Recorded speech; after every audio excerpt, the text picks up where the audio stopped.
অ্যামাজনে অনেক বিচিত্র প্রাণী সম্পর্কে এখনো না জানলেও এবার পাওয়া গেল একটি মানব সম্প্রদায়ের পরিচয় যাদের সম্পর্কে এই প্রথম জানতে পারল সভ্য দুনিয়া। সম্প্রতি স্বয়ংক্রিয় ক্যামেরার ফাঁদে ধরা পড়েছে মাসাকো নদী এলাকার এই জনগোষ্ঠীর ছবি। ছবিতে একদল পুরুষকে দেখা যাচ্ছে। তাদের কৃষিখামার সম্পর্কে জানা গেছে, তবে তারা নিজেদের কি নামে ডাকে তা জানা যায়নি। তাদের ভাষা বা সামাজিক কাঠামো, বিশ্বাস তথা জীবনাচার বিস্তারিত জানা যায়নি। আমাজনের এমন সব আদিবাসীর সুরক্ষায় কাজ করছে Brazilian National Indigenous Peoples Foundation FUNAI. FUNAI বিভিন্ন জায়গায় স্বয়ংক্রিয় ক্যামেরা সেট করে রেখেছিল আদিবাসী সম্পর্কে জানার জন্য। সরকারি আইন অনুযায়ী আমাজনের এসব আদিবাসীর সঙ্গে সভ্য জগতের যোগাযোগ নিষিদ্ধ। কারণের আগে সভ্যদের সংস্পর্শে এসে আদিবাসীদের প্রায় 90% বিলুপ্ত হয়ে গেছিল বিভিন্ন রোগে। ফুনাই বলছে, গত কয়েক দশকে সভ্য জগতের সংস্পর্শ না পাওয়ায় আদিবাসী সংখ্যা বাড়ছে। সদ্য প্রকাশিত এক গবেষণায় দেখা গেছে, পরিবেশগত অবক্ষয় ও বহিরাগতদের দখলের ফলে যেসব আদিবাসী জনগোষ্ঠী ধ্বংসের মুখোমুখি হয়েছিল, তাদের মধ্যে অনেকের জনসংখ্যা সম্প্রতি বাড়ছে। 2023 সালে বিজ্ঞান জার্নাল নেচার ব্রাজিলের পেরু এবং ভেনেজুয়েলা সীমান্তের কাছাকাছি অঞ্চলে এমন জনসংখ্যা বৃদ্ধির প্রমাণ প্রকাশ করে। স্যাটেলাইট চিত্রে তাদের ফসলি জমি এবং সম্প্রসারিত ঘরবাড়ি দেখা গেছে। সদ্য আবিষ্কৃত মাসাকো নদী এলাকার জনগোষ্ঠী সম্পর্কে ফুনাই বলছে, মাসাকো এলাকার লোকেরা 3 মিটার লম্বা তীর ধনুক দিয়ে শিকার করে এবং মৌসুম অনুযায়ী গ্রাম স্থানান্তর করে। বাইরের লোকদের প্রতিরোধ করতে তারা মাটিতে হাজার হাজার কাঠের কাটা পুঁতে রাখে।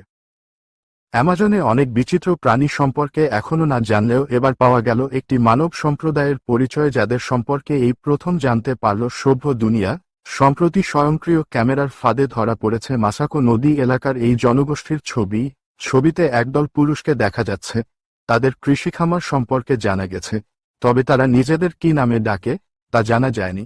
তাদের ভাষা বা সামাজিক কাঠামো, বিশ্বাস তথা জীবনাচার বিস্তারিত জানা যায়নি। আমাজনের এমন সব আদিবাসীর সুরক্ষায় কাজ করছে Brazilian National Indigenous Peoples Foundation FUNAI. FUNAI বিভিন্ন জায়গায় স্বয়ংক্রিয় ক্যামেরা সেট করে রেখেছিল আদিবাসী সম্পর্কে জানার জন্য। সরকারি আইন অনুযায়ী আমাজনের এসব আদিবাসীর সঙ্গে সভ্য জগতের যোগাযোগ নিষিদ্ধ। কারণের আগে সভ্যদের সংস্পর্শে এসে আদিবাসীদের প্রায় 90% বিলুপ্ত হয়ে গেছিল বিভিন্ন রোগে। ফুনাই বলছে, গত কয়েক দশকে সভ্য জগতের সংস্পর্শ না পাওয়ায় আদিবাসী সংখ্যা বাড়ছে। সদ্য প্রকাশিত এক গবেষণায় দেখা গেছে, পরিবেশগত অবক্ষয় ও বহিরাগতদের দখলের ফলে যেসব আদিবাসী জনগোষ্ঠী ধ্বংসের মুখোমুখি হয়েছিল, তাদের মধ্যে অনেকের জনসংখ্যা সম্প্রতি বাড়ছে। 2023 সালে বিজ্ঞান জার্নাল নেচার ব্রাজিলের পেরু এবং ভেনেজুয়েলা সীমান্তের কাছাকাছি অঞ্চলে এমন জনসংখ্যা বৃদ্ধির প্রমাণ প্রকাশ করে। স্যাটেলাইট চিত্রে তাদের ফসলি জমি এবং সম্প্রসারিত ঘরবাড়ি দেখা গেছে। সদ্য আবিষ্কৃত মাসাকো নদী এলাকার জনগোষ্ঠী সম্পর্কে ফুনাই বলছে, মাসাকো এলাকার লোকেরা 3 মিটার লম্বা তীর ধনুক দিয়ে শিকার করে এবং মৌসুম অনুযায়ী গ্রাম স্থানান্তর করে। বাইরের লোকদের প্রতিরোধ করতে তারা মাটিতে হাজার হাজার কাঠের কাটা পুঁতে রাখে। অ্যামাজনে অনেক বিচিত্র প্রাণী সম্পর্কে এখনো না জানলেও এবার পাওয়া গেল একটি মানব সম্প্রদায়ের পরিচয় যাদের সম্পর্কে এই প্রথম জানতে পারল সভ্য দুনিয়া। সম্প্রতি স্বয়ংক্রিয় ক্যামেরার ফাঁদে ধরা পড়েছে মাসাকো নদী এলাকার এই জনগোষ্ঠীর ছবি। ছবিতে একদল পুরুষকে দেখা যাচ্ছে। তাদের কৃষিখামার সম্পর্কে জানা গেছে, তবে তারা নিজেদের কি নামে ডাকে তা জানা যায়নি। তাদের ভাষা বা সামাজিক কাঠামো, বিশ্বাস তথা জীবনাচার বিস্তারিত জানা যায়নি। আমাজনের এমন সব আদিবাসীর সুরক্ষায় কাজ করছে Brazilian National Indigenous Peoples Foundation FUNAI. FUNAI বিভিন্ন জায়গায় স্বয়ংক্রিয় ক্যামেরা সেট করে রেখেছিল আদিবাসী সম্পর্কে জানার জন্য। সরকারি আইন অনুযায়ী আমাজনের এসব আদিবাসীর সঙ্গে সভ্য জগতের যোগাযোগ নিষিদ্ধ। কারণের আগে সভ্যদের সংস্পর্শে এসে আদিবাসীদের প্রায় 90% বিলুপ্ত হয়ে গেছিল বিভিন্ন রোগে। ফুনাই বলছে, গত কয়েক দশকে সভ্য জগতের সংস্পর্শ না পাওয়ায় আদিবাসী সংখ্যা বাড়ছে।